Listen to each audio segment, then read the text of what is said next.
Dorothy Dandridge and Beyonce. What do these two women have in common? More than you think. Let's go back. In the 1950s, Dorothy Dandridge was set to perform at a hotel in Las Vegas. Stated that Dorothy had to sedate herself to get through the wedding, and she fell asleep at the dinner. Please, I don't have any time for any gossip now. Eh? Yes. Look at it. Do something with it. It's just money coming to me easily. Money coming in and needing me. Money coming in repeatedly. Money coming, it's just money coming. It's just money coming to me frequently. Money coming in to be with me. Money coming in secretly.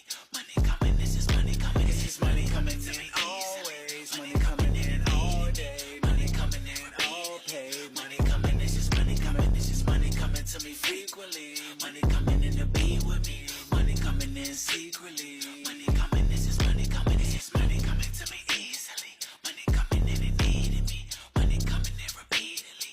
Money coming, this is money coming. This is. Before the Oscars opened their doors, before streaming deals, before billion-dollar box offices, there was a woman who stood alone. Her name was Dorothy Dandridge. And if we are being honest, Hollywood was never ready for her. Dorothy Jean Dandridge was born on November 9th, 1922 in Cleveland, Ohio. She was not born into wealth. She was not born into comfort. She was born into performance. Her mother, Ruby Dandridge, was an actress and performer who believed talent was the only way out of poverty. From childhood, Dorothy was trained to sing, to dance, to smile on cue. She and her sister toured the country in a musical act called The Wonder Children. They traveled through segregated America. They performed in theaters where they were applauded on stage, but denied service at restaurants afterward. They slept in cars when hotels refused them rooms. Harry Belafonte once said Dorothy Dandridge was the right person in the right place at the wrong time. Dorothy was born to Ruby and Cyril Dandridge in 1922. Her parents separated shortly before she was born, and Cyril left the family. Some say they separated because Ruby wanted to live with her companion and possible lover, Geneva Williams. Ruby and Geneva noticed the talent of Dorothy and her sister Vivian and pushed them into show business as a song and dance team. Geneva allegedly abused both Dorothy and her sister and pushed them very hard as performers. The Dandridge sisters got their first break at Paramount in the big broadcast of 1936. Dorothy began working in other small film roles throughout the 1930s, but refused to accept any role as a slave or a servant. She was married in 1943 to Harold Nicholas of the Nicholas brothers and gave birth to her daughter, Harolyn. Harolyn was born with brain damage that required constant care. She was never able to speak or recognize her mother. The marriage was an unhappy one, and by 1948, Harold had left the family. By the 1940s, Dorothy made her way to Los Angeles. Hollywood had a place for Black women, but it was small. You could be a maid, a background singer, a nameless extra. But a leading lady? That space was not designed for her. Dorothy was offered roles as servants. She declined many of them. She did not want to reinforce stereotypes. This decision cost her work. She was labeled difficult. But what she truly was dignified. She understood something even then. Image is power, and she refused to surrender hers cheaply. Determined to be considered for the title role, a much more scandalous part than anything she had previously played. Before meeting with her, director Otto Preminger said that he couldn't see her in the part, given her previous work. Dorothy completely transformed herself, and she was able to win him over at their meeting. Playing Carmen Jones turned her into a star in 1954. It was a worldwide success and one of the year's highest-grossing films. Dorothy Dandridge was the first Black woman nominated for Best Actress at the Academy Awards in 1955. Her fame was now on par with Ava Gardner and Marilyn Monroe, and she was the first Black woman to appear on the cover of Life magazine. After the success of Carmen Jones, she signed a 3-picture deal with 20th Century Fox. They claimed they wanted to turn her into the first African-American screen icon. Otto Preminger took control of her career, only allowing her to take lead roles. Notably, she gave up the role of Tuptim in The King and I. After 3 years away from the screen, she finally agreed to appear in Island in the Sun. The story featured an interracial love affair, which was controversial for the time, but the film ended up being another huge success. Diamonds ain't what I want of a man. If I love him, he don't need no checkbook. If I don't, checkbook ain't gonna do him no good. You think? For so many, the name Dorothy Dandridge is synonymous with Carmen Jones. For her, that Carmen Jones role was the role of a lifetime, and the man who gave her the role, she was in the relationship of a lifetime with him, or so she thought. Dorothy had been in a horrible marriage with tap-dancing superstar Harold Nicholas. She put up with his cheating, neglect, and abandonment of her and her daughter, Carolyn, until she just couldn't take it anymore. After Harold had already skipped out on his family, Dorothy finally filed for divorce. She was left with no one in the world except for her daughter, who, due to the barbaric times in medical history, was labeled as mentally retarded. The world was a cold, lonely place, and because of her financial situation, it was becoming a desperate place too. Dorothy hadn't been able to book the type of work that a performer of her caliber deserved, and her ex-husband, Harold Nicholas, flat out refused to financially support his daughter. So you can imagine that when she landed the role of Carmen Jones in Otto Preminger's musical of the same name, Dorothy must have felt like things were finally looking up, turning around in her favor. And to top it all off, she was in love with the man who was making it happen for her, Otto Preminger. But was he in love with her? He knew that everyone didn't see Dorothy exactly as he did, like his wife. He must have known that she didn't like Dorothy as much as he did. Dorothy Dandridge came up in that golden age of Hollywood, a time when the studios owned their actors and treated them like property. And Dorothy was treated no differently from other actresses in that regard.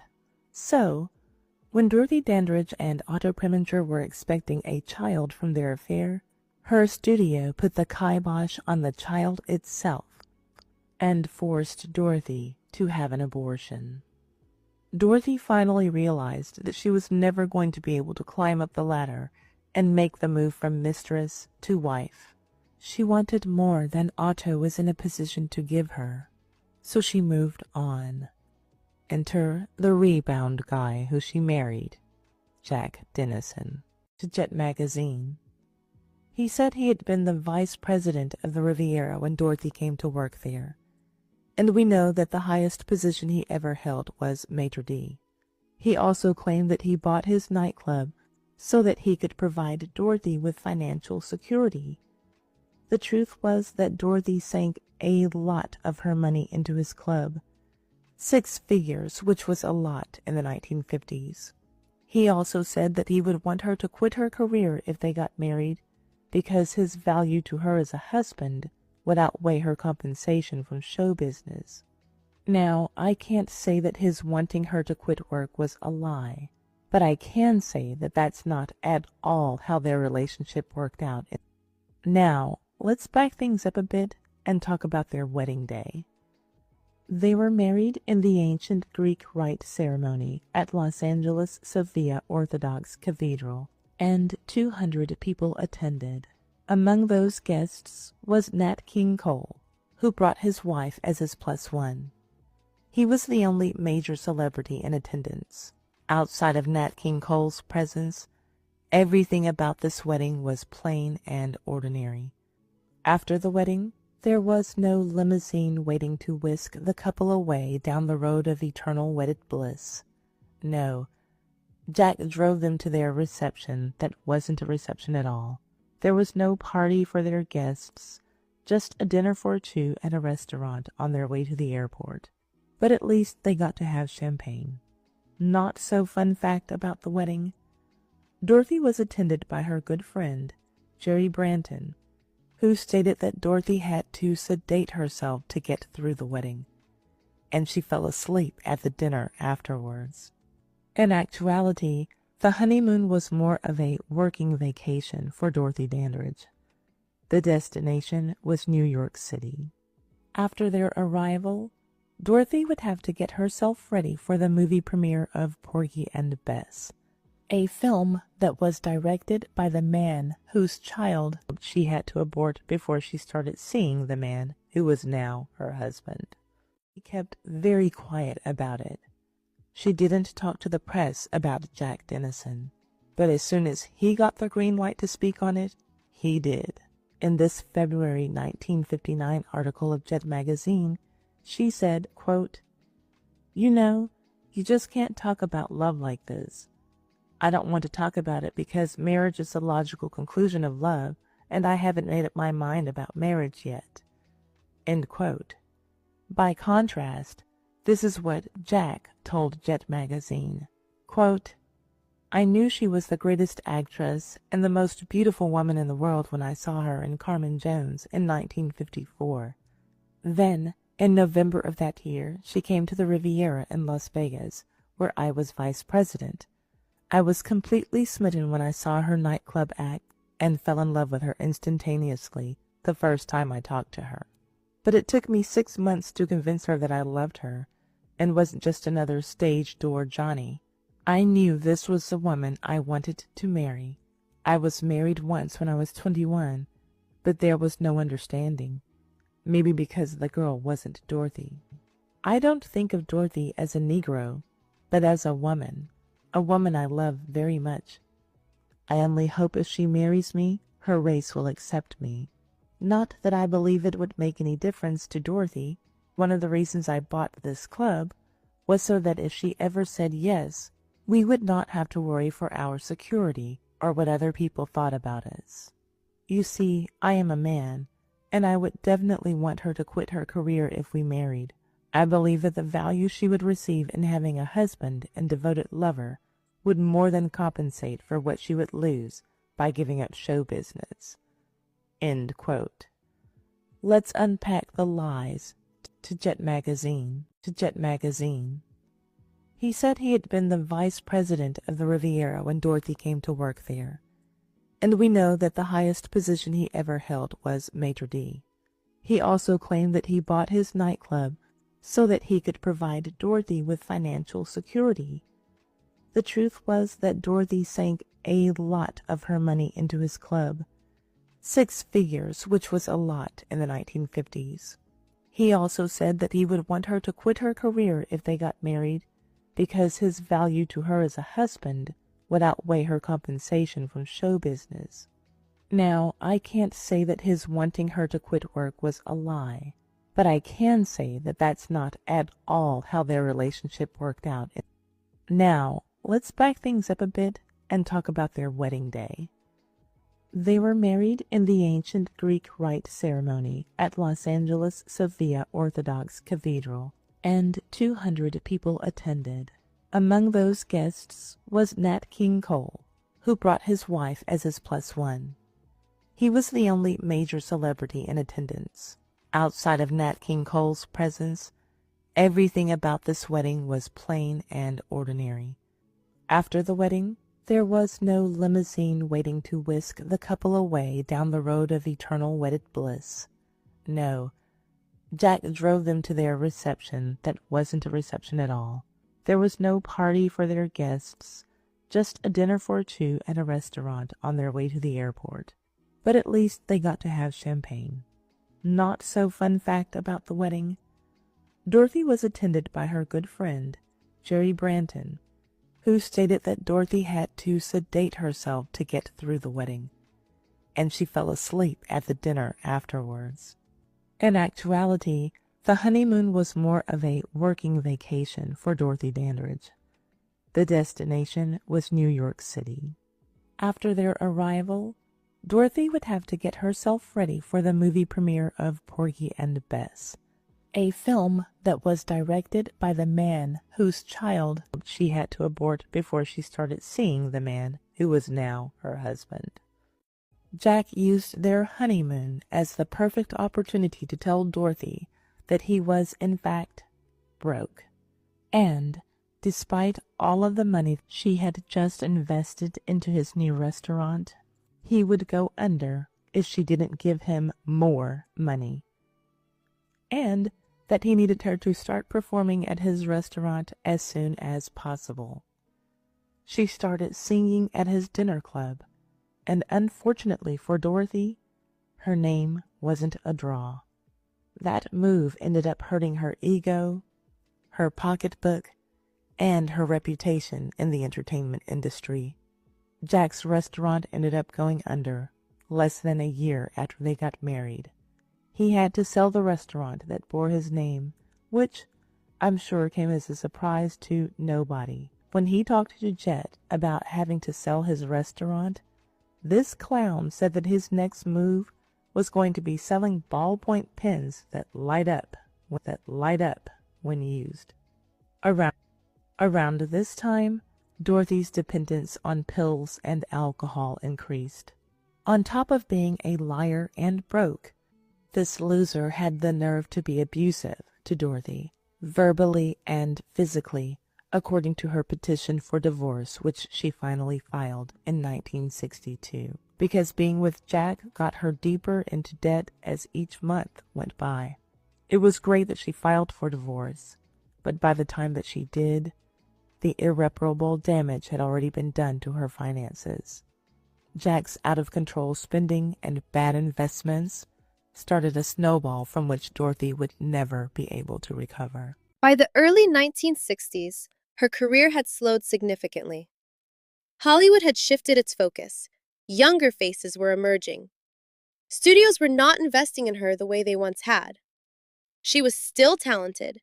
She was still magnetic. But the system had never been built to sustain a Black woman at the top. There are no documented records proving that the government had a secret operation specifically targeting Dorothy Dandridge. But what we do know is that she lived in an era of segregation, surveillance of prominent Black figures, and strict control over public image. She operated inside a system that limited Black wealth, restricted opportunity, and punished independence.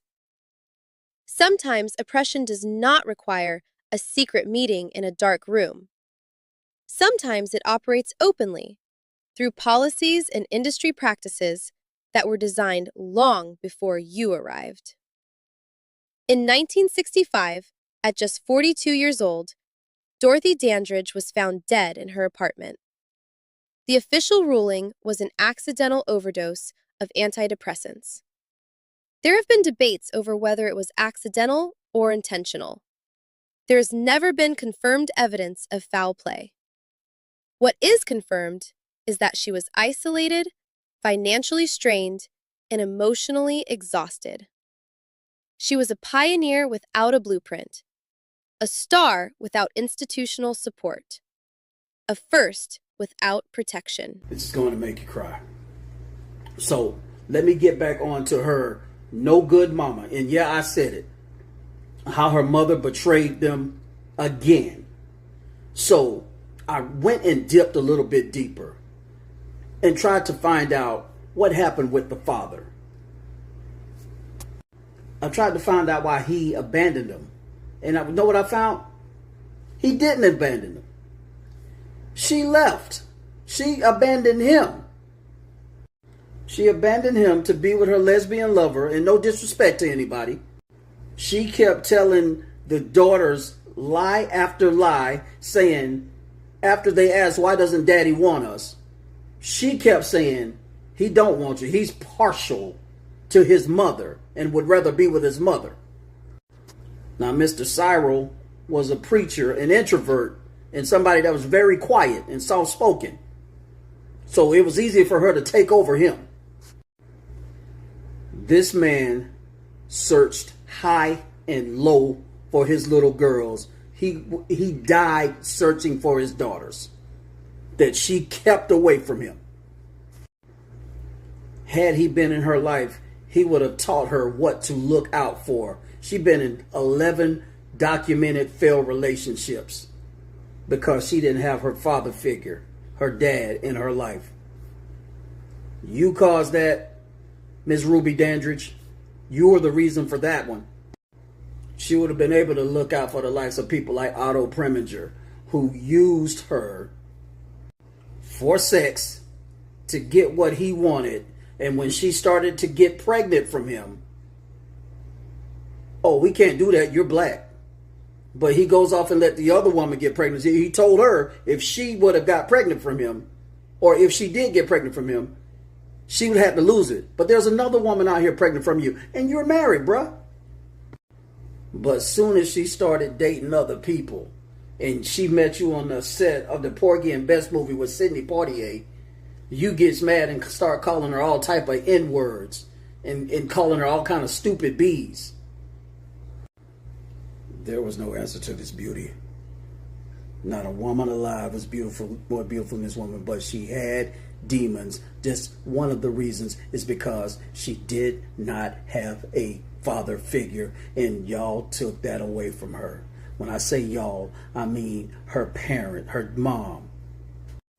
I'm going to expose how him and two others I suspect or... For decades, her name faded from mainstream conversation.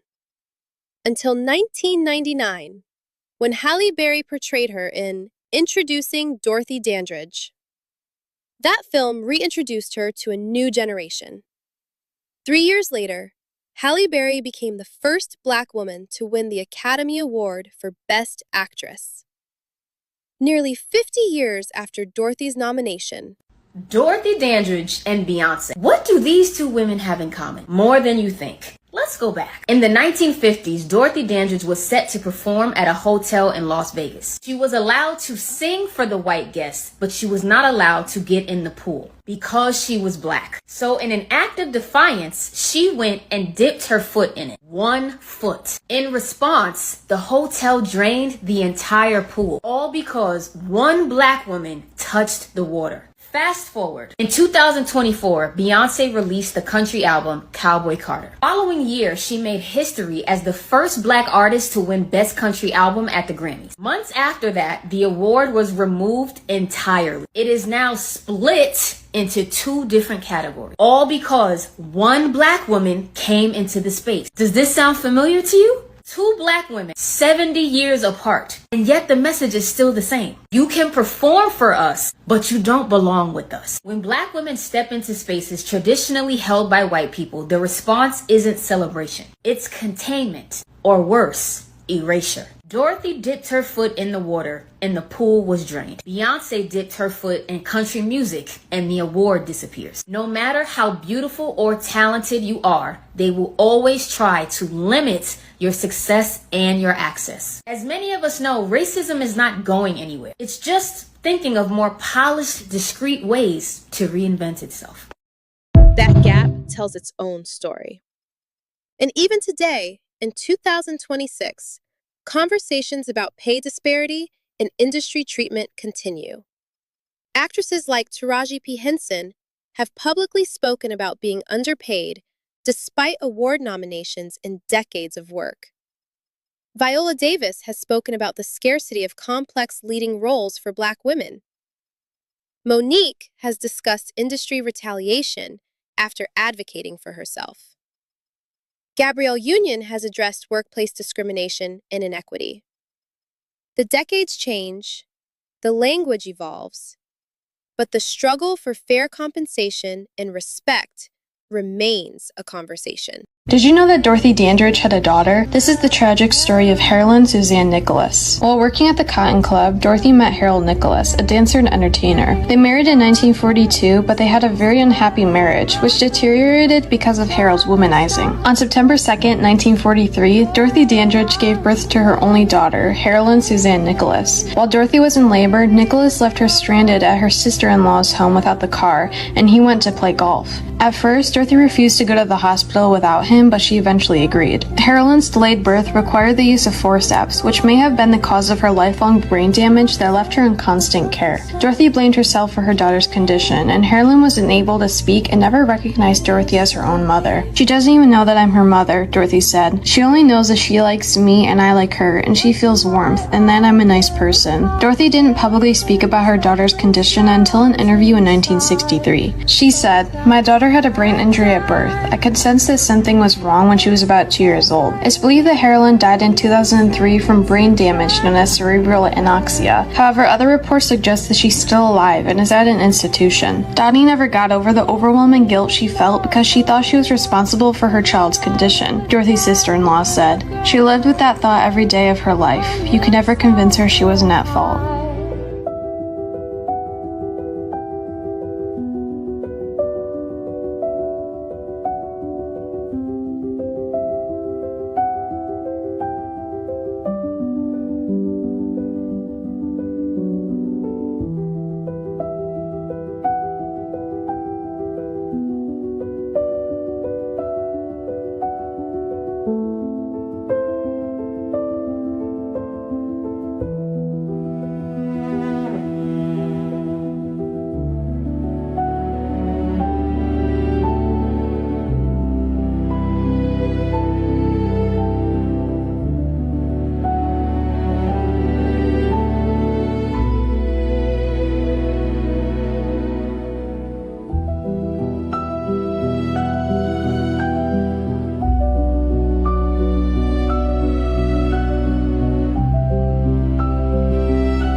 how beautiful you are. You'll basically seal your beauty, like your glam, after you've done your makeup, or even stand in front of the mirror naked with nothing on, so you can really reaffirm yourself of your beauty, of your confidence, and all that. This book is mainly for like self-confidence and self-elevation, you know, calling the goddess in you, calling the divinity in you, you know, calling the beauty in you, and also work with the moon, because the moon represents the woman, the mother, water, all of this. So yeah, I have all the steps in here of all the spells that you need to do. It has one for to get rid of unwanted guests. It's pretty funny. To get rid of unwanted guests. And this book right here, right? So I'm gonna run down real quick about the materials that you're going to need. You will need a brand new broom. It has to be brand new. And you will need a piece of parchment paper, a black pen, a black trash bag, because we're going to get rid of this sucker, right? And of course your intentions. And also I have spells on here that you can say. I have daily affirmations. And also I have spells on here that you can do every single day to work with the energy of the planets of the day, and also the archangels that work with the day. So anyways, there's so many spells. There's a 7-day manifestation spell with archangels, and let's see, a 30-day money spell with bay leaves and the Fihu sign, which is a money sign. It's like an F with the extra part. Anyways, the symbol is there, and I even show you like what you need to do, what the sigil looks like, all that. And the